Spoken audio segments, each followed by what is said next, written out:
We lived in Germany in the early 2000s, and the 6 weeks of vacation my employer gave me enabled us to take a lot of cool trips. One of those was to the Austrian Alps in Tyrol in the winter for an entire week of snow, Tyrolean food, and Bavarian beer. Two of our children, Ryan and Krista, had taken up snowboarding a few years earlier when we lived in Michigan. Snowboarding, if you don't know it, is that wilder, more reckless sport whose zigzag, freewheeling spirit so often clashes with the more refined and controlled shushing of the conventional downhill skier. Our oldest daughter, Sarah, decided that she wanted to try out boarding as well, since we would be living at the base of this beautiful mountain in St. Johann for an entire week. And that sort of forced my hand. If there would ever be a time for me to try boarding, this was probably it. All three kids would be on boards at the same time, and we were in a great ski town where nobody other than my family would bear witness to my foolish efforts. As I tried to talk myself out of it, that I was almost 40 and well past the age of learning new tricks, I recalled a picture my older brother had recently taken holding a snowboard like some overgrown X-Factor athlete. I have no idea if he actually boarded, or boarded successfully, but the picture was compelling evidence. And as Malcolm X once said, envy blinds men and makes it impossible for them to see clearly.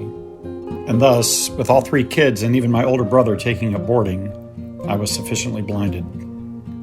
I'm not 100% sure what I expected, but what I got on day one was a full day of clumsiness, falling down, pushing myself back up, and falling down again. Not even sure my successive flops down the hill could technically be considered boarding. My arms were sore, my butt was bruised, and my ego was ripped to shreds. I would look out across the vast mountain from time to time and see Ryan and Krista gliding back and forth with ease, like they had been born on boards. And I wondered if there was something wrong with my genetics.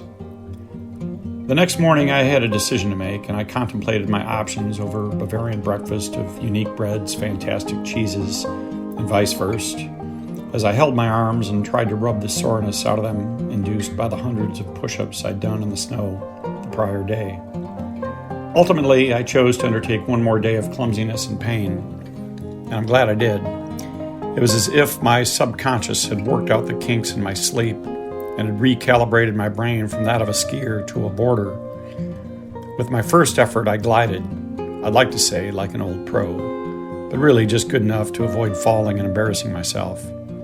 But the glide felt awesome and zigzagged like a newfound freedom completely different from skiing. By the end of the day, I felt confident and took the intermediate hills with ease and even tried out a few jumps. Unfortunately, I might have gotten a little too self-assured, and toward the end of the day, I missed seeing a jump in the blinding white snow.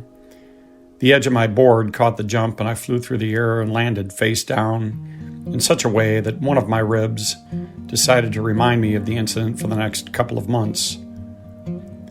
The next day, and most opportunities after that, I mostly skied. However, I'm thankful I spent those 2 days on a snowboard, and I wasn't afraid to make myself look like a fool by trying something I had never done. Life is short enough. There's no need to be repetitive and boring, too. And I would strongly encourage you, if you do decide to take up snowboarding in your middle ages, let your subconscious work for you. And hold on until the end of the second day before you make any rash decisions.